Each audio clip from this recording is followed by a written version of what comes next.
What's going on, guys? This is Logan here today. Today we are doing a battle against Lionel 23.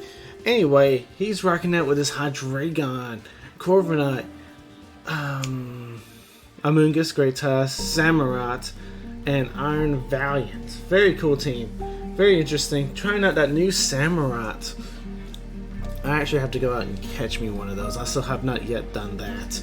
Anyway, very interesting team for sure. I think the best thing for us, as you can see, our team is a Garchomp, Greninja, Iron Moth, Magnezone, Grimmsnarl, and Breloom. A little bit of some throwback sets with the Breloom.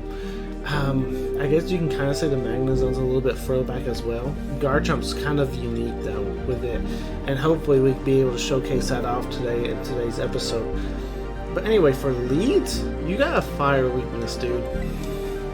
You really don't have too much for Iron Moth. I'm gonna lead it, and we'll see what happens. We'll definitely see what happens.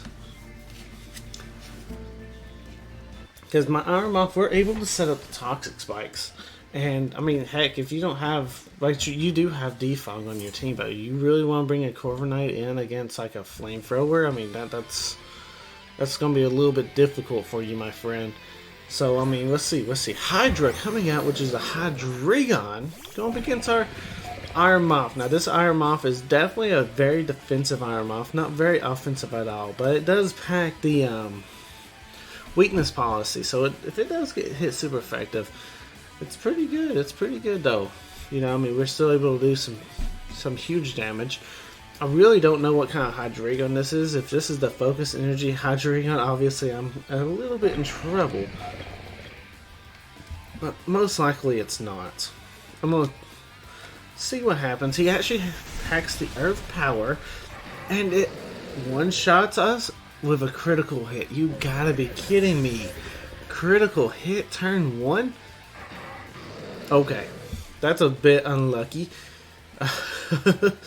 A bit unlucky, but we will go out to the Grimmsnarl, and we'll see if we're able to pick up this KO, which I know we're ×4 effective against you, but the thing is he might decide to switch it out.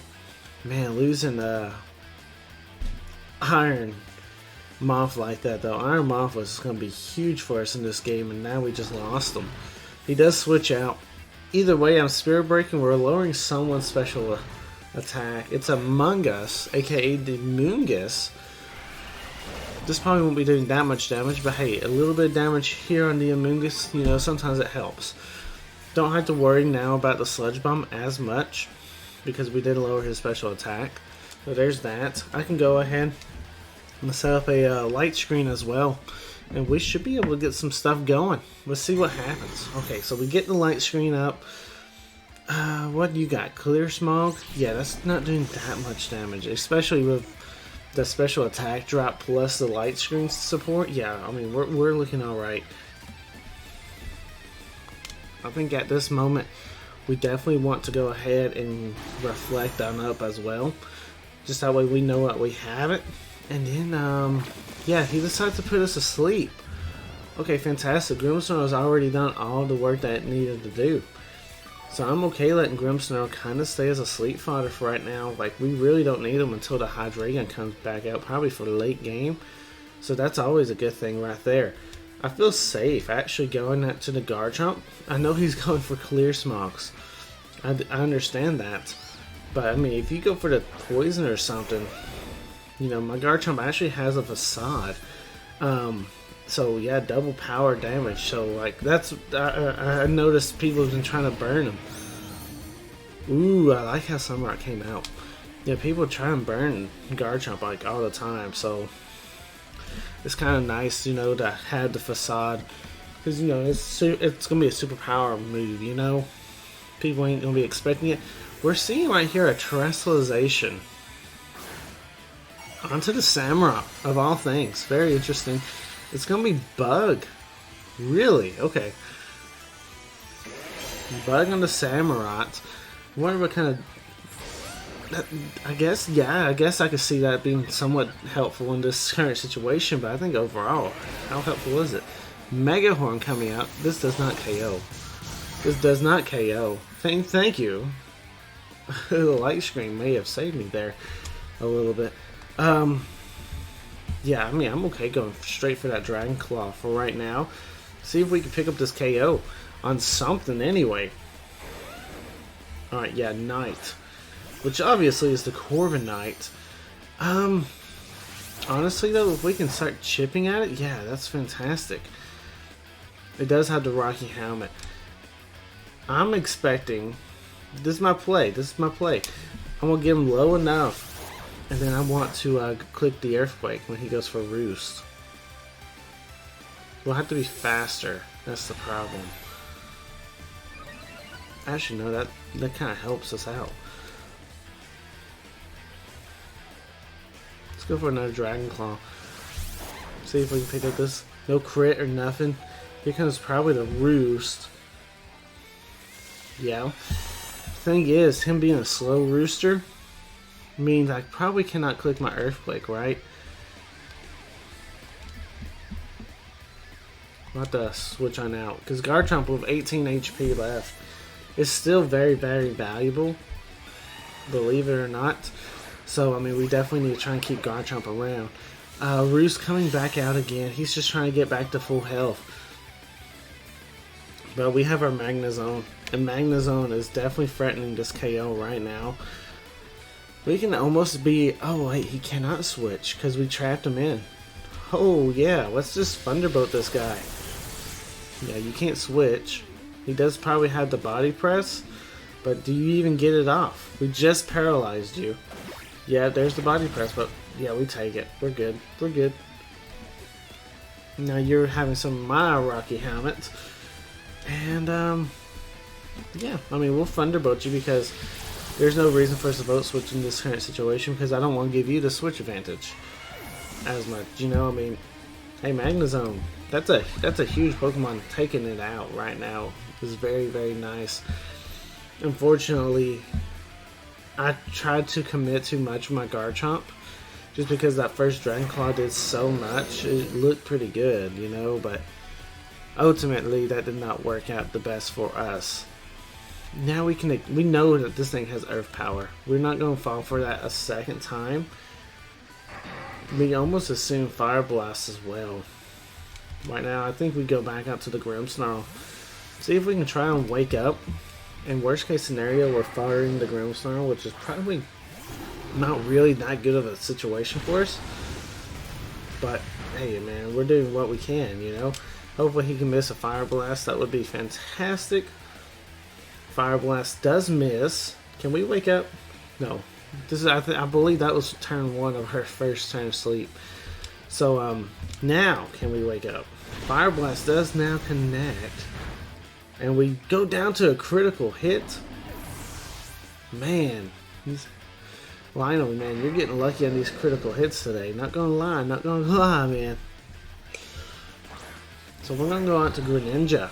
Greninja definitely threatening some huge damage with the Ice Beam. I'm expecting a switch though, so I'm gonna go for that U-turn, and we'll see what we get. We'll see what happens.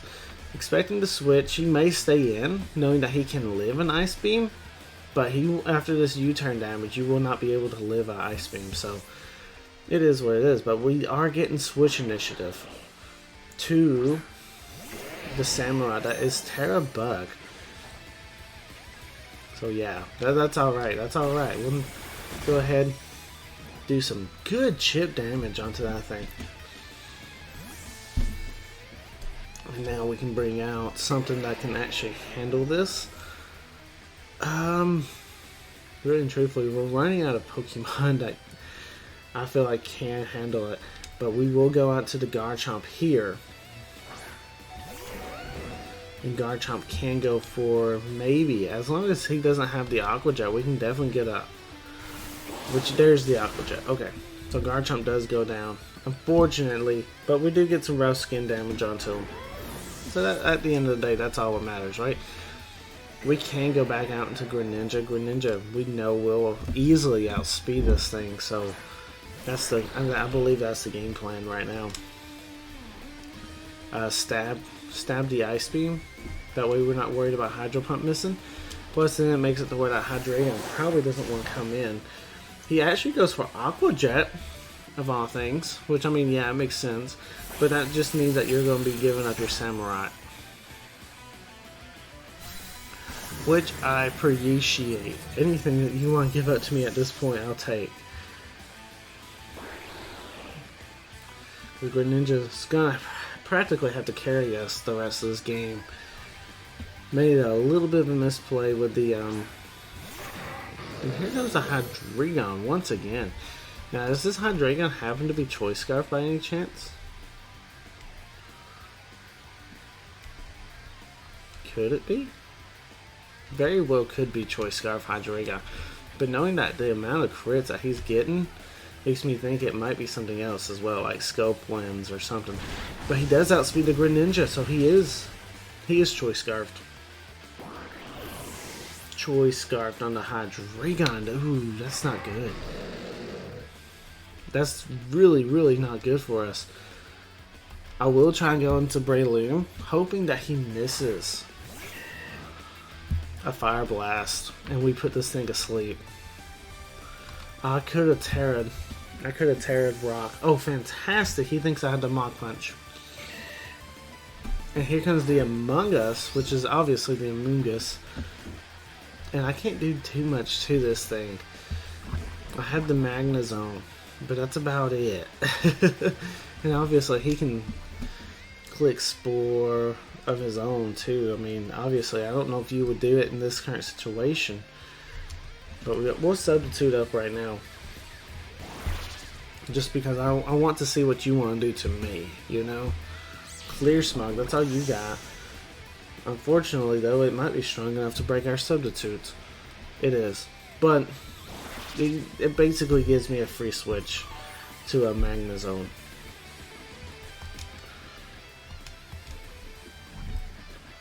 So yeah, we'll definitely take that free switch to Magnezone. Now we're going to have Magnezone versus this Amoonguss.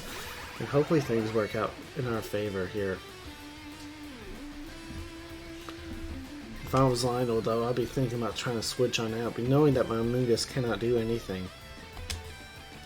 Maybe going back into that Hydreigon. That's why I go for Thunder Wave in this current situation.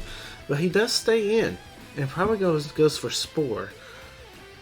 There it is, yep. So now Magnezone.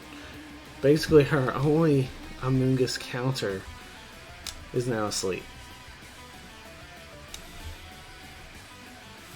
Among Us is switching out. Probably back into the Iron Valiant coming out. Yeah, we're definitely in a tough spot because now he's getting his Quirk Drive. Speed is heightened up, and we're still fast asleep.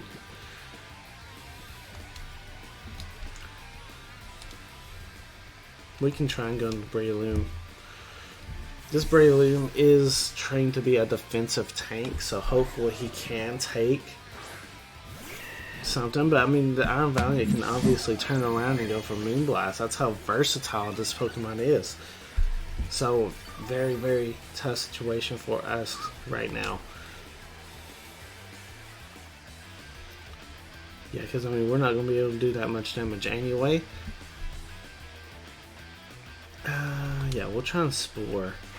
As he goes for the Spirit Break, and that's super effective. That's game.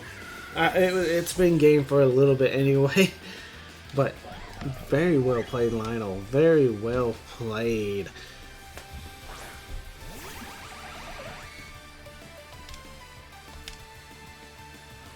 And then all he has to do is Drain Punch.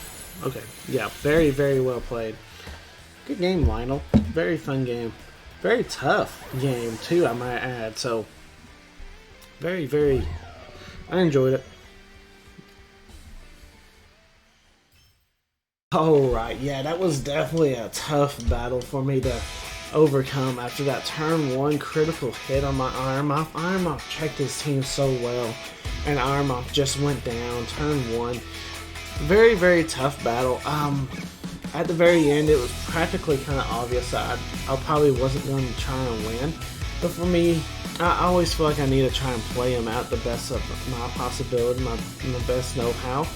Because for me, you never know. If anything, it's a learning experience. So I hope you guys learned something just like how I did in today's video. And Lionel, you finally got one on me, so congratulations on that as well. Anyway, guys, I do hope you guys enjoyed. Like, comment, subscribe, and this is Logan signing out. Peace.